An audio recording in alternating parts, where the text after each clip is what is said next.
He kaupapa ahu Moana rereke nā tētahi iwi I whakatū. Ko ia te pāmu pāua, ko tahi anake o tēnei whenua. Ko ngā pāua e whakatupuri ana I roto, he rereke te āhua, ara āhua kahurangi nei te tai. Kia hatia, hei tā te pūrongo a Irena Smith ko tētahi o ngā hua o te pāmu pāua nei, kei te puta he oranga ki te tai ao Moana, ia, kia tahuri ake tātou. Ko ngā whetū e nei o te whānau pāua, e piata mai ana I raro I te wai. He momo e motu hake ana mo tōna kara, me te atāhua anō hoki. Heliodesiris is the only pāua in the world that actually has that blue shell.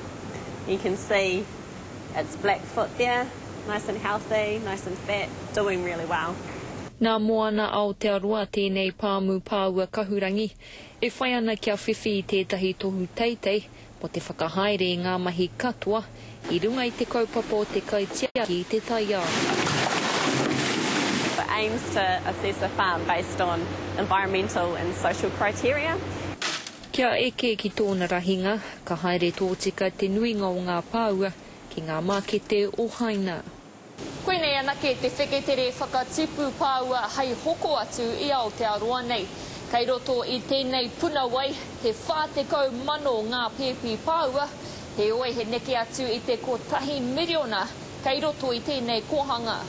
And it takes roughly 3.5 to 4 years to actually reach market size, which is about 75 millimetres. I tua atu I ngā mahi kauneke tauwhiro pāua, kua whānui te tiroa te umanga ki te tiaki I ngā tai pū, kei waho tonu I te kuaha o te pāmu. To keep, the dunes, because with the weather and the wind and everything, it just deteriorates. So if we can get things growing, it'll hold the sand much better. Hei tā Debs Emery, kua ki te angarereke-tanga o te wāhi nei, mā wai atu I te iwi kāinga hei āwhina ki te whakaora anō. For the future generations, and just look out there, it's beautiful. Can't get any better than that. Hei te mutunga o tēnei tau ka mōhio, mena kua eke te pāmu ki ngā taumata a ao nei, mō tā rātou ū ki ngā tikanga kaitiaki. Irena Smith, te karere.